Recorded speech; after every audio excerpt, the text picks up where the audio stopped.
आदरणीय प्रधानमंत्री जी के मार्गदर्शन में लोकसभा में प्रस्तुत अंतरिम बजट विकसित और आत्मनिर्भर भारत के निर्माण को गति प्रदान करने वाला है।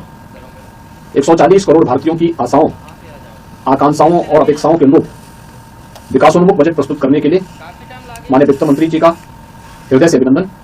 यह अंतरिम बजट गांव, गरीब, किसान, नौजवान व आधी आबादी से संबंधित समाज के हर वर्ग के सपने को पूरा करने की दिशा में महत्वपूर्ण सिद्ध होगा। माननीय प्रधानमंत्री जी के नेतृत्व में जो बजट आज वित्त मंत्री निर्मला सीतारमण जी ने पेश किया है, वो नए भारत की तस्वीर हमारे सामने प्रस्तुत करते हैं और ठीक प्रकार से देश का नियोजन हो रहा है। देश तेजी से आगे बढ़ रहा है और 2047 तक जो भारत को विकसित भारत का जो संकल्प रखा गया है, वह संकल्प की सिद्धि के लिए इस बजट में साफ दिखाई देता है कि बजट उसी दिशा में आगे बढ़ रहा है। ठीक प्रकार से उसका नियोजन हो रहा है।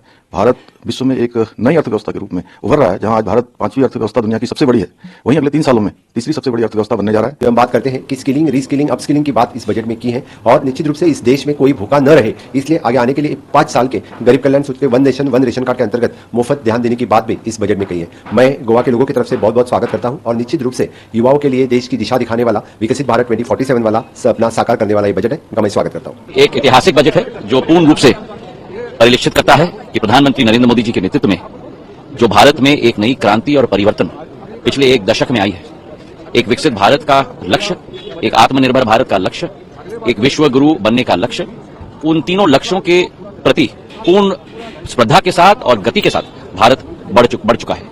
हमारी 4 जो जात प्रधानमंत्री के मस्तिष्क में है, हमारी महिलाएं, हमारे नौजवान, हमारे गरीब, हमारे अन्नदाता, उनके पूर्ण रूप से ऊर्जावान होने के आधार पे ही भारत आगे बढ़ेगा। और जो नए नए कीर्तिमान हर एक क्षेत्र में हमने स्थापित किए हैं, चाहे वो संरचना हो, चाहे प्रधानमंत्री आवास योजना हो, जो चाहे गरीब कल्याण योजना हो, चाहे आयुष्मान कार्ड योजना हो, एक एक क्षेत्र में हमारे नौजवानों ने नए कीर्तिमान स्थापित किए। चाहे ओलंपिक्स हो, चाहे कोई भी प्रतिस्पर्धा हो, भारत अब आगे बढ़ चुका है। यही समय है, सही समय है। इंटरिम बजट होने के बावजूद उन्होंने इतने अच्छे तरीके से देश के मनोबल को बढ़ाने का काम किया, एक सीधा रास्ता बताया जिसपे देश आगे चल के एक विकसित भारत बन सकता है। 2047 तक देश के कौन कौन से पहलू पर सरकार विशेष ध्यान देगी, चाहे वो गरीबों का कल्याण हो, चाहे नारी शक्ति को मौके और अपॉर्चुनिटीज मिलने की बात हो, चाहे युवा युवतियों के लिए नई संभावनाएं क्या खुल सकती हैं, और चाहे वो हमारे अन्नदाता, हमारे किसानों के उज्जवल भविष्य की बात हो।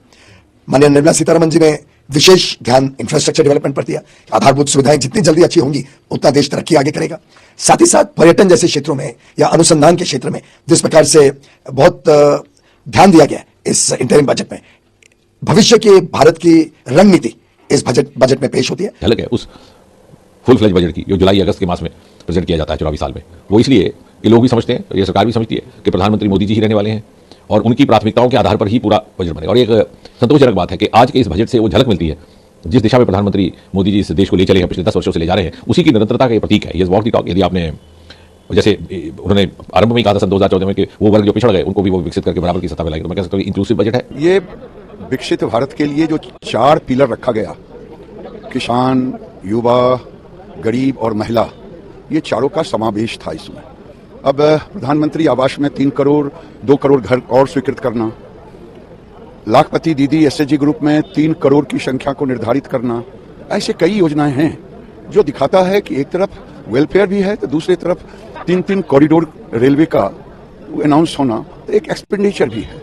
तो ये समावेशी विकास का इससे बड़ा और कुछ उदाहरण नहीं है। रेलवे में बहुत बड़ा एक नया कार्यक्रम लेके आए जो अपना चतुर्भुज की शेप का नेटवर्क है। सारा आप देखेंगे चतुर्भुज की शेप में है नेटवर्क, डायगोनल से उसकी और नॉर्थ ईस्ट और इस तरह से टोटल ये इस तरह की शेप है।